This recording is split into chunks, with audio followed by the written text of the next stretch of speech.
Jadi, saya sarankan siapa yang ada jadual yang hektik dan perlu bekerja dengan banyak guna otot, banyak guna kecergasan, ini adalah jawapan terbaik anda.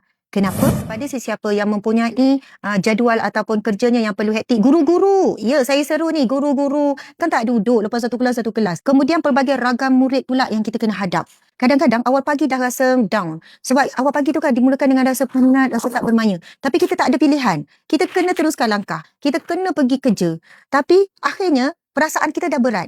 Dia akan pergi kepada tekanan di mental kita. Jadi, saya sarankan siapa yang ada jadual yang hektik dan perlu bekerja dengan banyak guna otot, banyak guna kecergasan, ini adalah jawapan terbaik anda. Kenapa? Dalam ini, selain daripada olive yang sangat kaya dengan pelbagai khasiat, lepas tu ada sibakton, bahan yang ketiga itu tocotrinos. Dia adalah anti radang, antioksidan, super vitamin E. Jadi, saya nak jelaskan supaya anda mudah faham.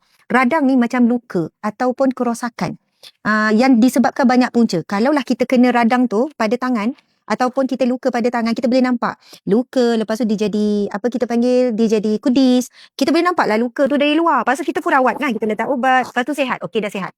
Tapi radang senyap lagi bahaya, iaitu luka ataupun kerosakan dalaman, radang dalaman. Dia boleh berlaku kepada sel, boleh berlaku kepada saluran darah, boleh berlaku kepada otot-otot kita.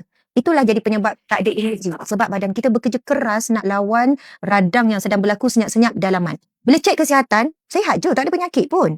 Tapi kenapa badan lemah? Okey, itulah jawapannya. Maka bila kita makan, masukkan 1 biji sehari sudah memadai.